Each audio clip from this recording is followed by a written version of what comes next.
to the Holiness Tradition. It's sometimes called the Virtuous Life. It's the tradition that emphasizes holy habits, ethical living, and leaning into virtues that help us combat our vices. It's in the early 18th century, John Wesley and his friends formed a group nicknamed the Holy Club. And he began focusing on moral laxity that they were seeing and the need for Christians to overcome sinful habits that were rampant in their culture. They developed a method, and the church once again took sin seriously. The purifying effects of the Methodists were dramatic, and it became a holiness movement. Jesus also modeled it by the way he responded to temptations of power, as well as cultivating an inner life that led to the perfect, compassionate response in the face of a weary and broken world. So the virtuous life, the holiness tradition, wrestles with sin. Sin, it's a word that often makes us squirm in the church. It's a word that has maybe fallen out of the vocabulary of many churches. The holiness tradition isn't just about a set of rules that keep us from messing up. Instead, it's a virtuous way of life that leads to goodness and hope and peace and justice and love. If we think about how sin fractures, it wrecks our relationship with God and it severs our relationship with one another.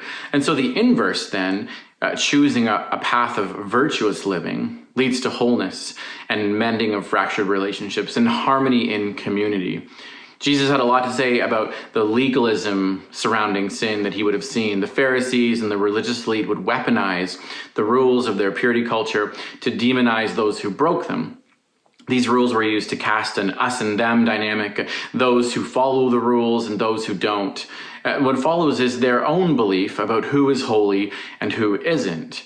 According to their ideas, Jesus actually was somebody who hung out around the wrong crowd, and therefore he was defiled or complicit with their sin. We consider the story of the woman who washes the feet of Jesus with perfume. It's in Luke 7. Then one of the Pharisees invited him to eat with him. He entered the Pharisee's house and reclined at the table, and a woman in the town who was a sinner found out that Jesus was reclining at the table in the Pharisee's house. She brought an alabaster jar of perfume and stood behind him at his feet, weeping, and began to wash his feet with her tears. She wiped his feet with her hair, kissing them and anointing them with the perfume.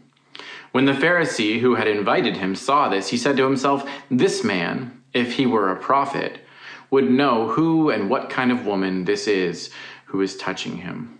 She's a sinner."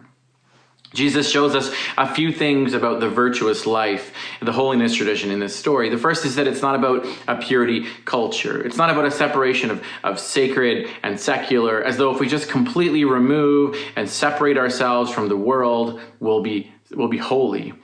We see that's the Pharisees' view, but Jesus is undoing that by allowing this woman to come and honor him this way.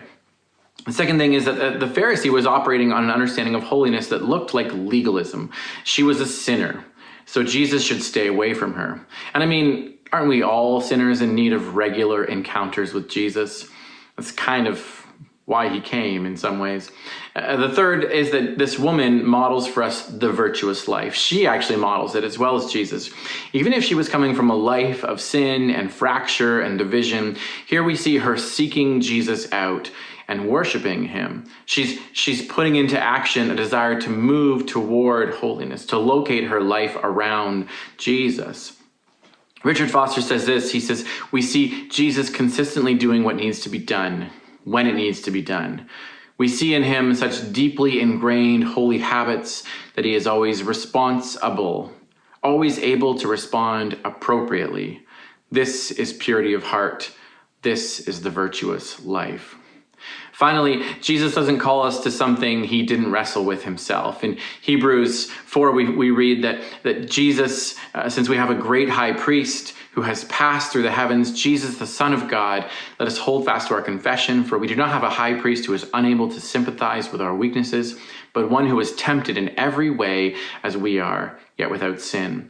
Therefore, let us approach the throne of grace with boldness, so that we may receive mercy and find grace to help us in a time of need. We have a high priest who was tempted in every way as we are, who overcame sin and led a life of virtue and holiness that brought about the mending of relationships.